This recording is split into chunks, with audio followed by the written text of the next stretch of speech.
जब आप काशी विश्वनाथ में अपना सर श्रद्धा से झुकाते हैं तो अमरनाथ, रामेश्वरम, सोमनाथ, मल्लिकार्जुन से तो आपका श्रद्धा जुड़ता ही है, पशुपतिनाथ काठमांडू से भी जुड़ता है, पाकिस्तान के कटासराज से भी जुड़ता है। और इतना ही नहीं, विश्व की सबसे बड़ी साइंटिफिक खोज 21वीं सदी की जो यूरोप की सन लेबोरेटरी में हुई है, जो हिग्स बोसॉन है जिसे नॉर्मल भाषा में गॉड पार्टिकल कहते हैं, उसकी लॉबी में जाइए तो तांडव करते हुए शिव की मूर्ति लगी है, नटराज की वह मूर्ति जो तंजावुर में प्राप्त हुई थी। और उसके नीचे ऑस्ट्रियन साइंटिस्ट फिट्जे कैपरा का कोट लिखा हुआ है, जिसने बड़ी फेमस किताब लिखी थी द ताओ ऑफ फिजिक्स। अगर आप लोगों ने वो सुना, इस किताब का नाम सुना हो, उसमें वो कहता है क्यों लगी है वहां पे भगवान शिव की। उसने कहा because the perpetual creation and destruction of universe is like the cosmic dance of Shiva. और वो ऐसे ही नहीं है। देखिए, मैं यह बताना चाहता हूं कि हमारे यहां वो चीजें कैसे जुड़ी। उसने कहा कॉस्मिक डांस ऑफ शिवा, तो क्रिएशन और डिस्ट्रक्शन के देवता शिव ही क्यों माने गए? और शिव की खास बात क्या है कि उनके 3 नेत्र कहे गए और कहा गया तीसरा नेत्र जब खुलेगा तो संसार भस्म हो जाता है। ठीक, और तीसरा नेत्र खोल के उन्होंने सबसे पहले किसको भस्म किया था? कामदेव को। ये कहानी नहीं है, इसमें बहुत गहरा दार्शनिक तत्व है। देखिए, इस संसार में जो आप वर्ल्डली अफेयर्स में जुड़े रहते हैं, उस वर्ल्डली अफेयर्स में जैसे आप रात में सपना देख रहे होते हैं, तो जब आप स्वप्न देखते हैं तो स्वप्न एकदम आपको रियल नजर आता है कि नहीं?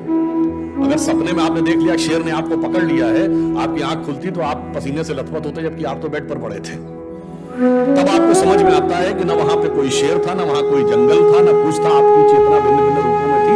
जैसे ही आंख खुली, स्वप्न भस्म हो गया। वैसे ही इस संसार में, जैसे मैट्रिक्स मूवी में दिखाया गया है, हम जब ज्ञान का चक्षु खुलता है, इसलिए तीसरा नेत्र यहां पे माना गया है, जब ज्ञान का चक्षु खुलता है तो ये संसार का सारा भ्रम भस्म हो जाता है। और सबसे पहले कामदेव क्यों भस्म होते हैं?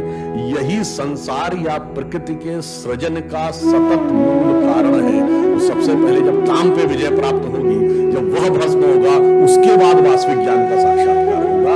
शंकर जी के तीसरे नेत्र का यह अर्थ है। इसीलिए भारतीय संस्कृति में पुरुषों में तिलक और स्त्रियों में बिंदी लगाने का जो उदाहरण है वो केवल इसलिए है कि अपने तीसरे नेत्र को ध्यान रखो, यानी जहां से knowledge, the I of wisdom, the I of knowledge, वो दिखनी चाहिए। और अब मैं आता हूं इसी बात पे। देखिए कैसे चीजें आपस में कनेक्टेड है। भगवान शंकर किस चीज के देवता माने गए? मैंने कहा तंत्र के। तंत्र सूत्र सारा शंकर ने पार्वती को समझाया। अब आप आइए, भगवान शंकर के सबसे प्रिय बेटे कौन है?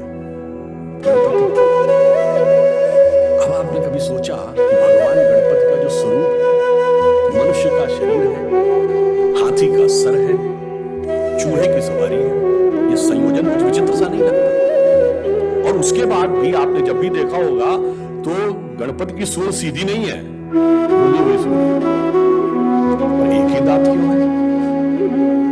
हाथी के तो 2 दांत होते हैं। अच्छा, अगर एक दांत भी है तो एक दांत तोड़ के हाथ में क्यों लिया हुआ है? एक ही दांत बनाते हैं। ऐसा नहीं है, वास्तविकता जानते क्या? और वो है क्या? आपके महाराष्ट्र में अष्टविनायक है। आज मुझे भी राजनांदगांव में अष्टविनायक में से एक विनायक के दर्शन का सौभाग्य मिला।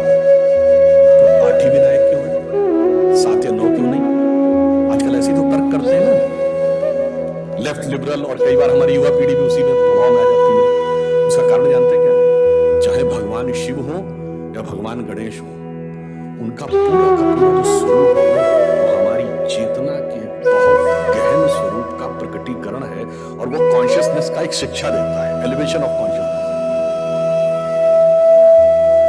भगवान गणेश जी के 8 जानते अष्टविनायक क्यों?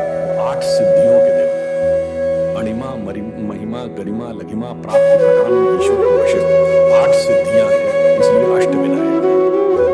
हर विनायक का स्वरूप एक एक सिद्धि देता है।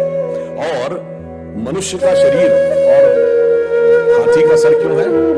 हाथी के सर में गजमुक्ता होती है। उनका पूरा स्वरूप कुंडलिनी जागरण की प्रक्रिया का, इसीलिए सूर्य उस कुंडलिनी की प्रतीक है। ब्रह्मरंध्र यहां माना गया है, इसीलिए हाथी लिया गया जिसके गजमुक्ता होती है, माना जाता है मस्तक में एक पिनियल ग्लैंड जैसी होती है। और वह सूर्य कभी नीचे नहीं है, ऊपर उठी है, क्योंकि सामान्यतः मनुष्य की जो गति होती है वो अधोगामी होती है।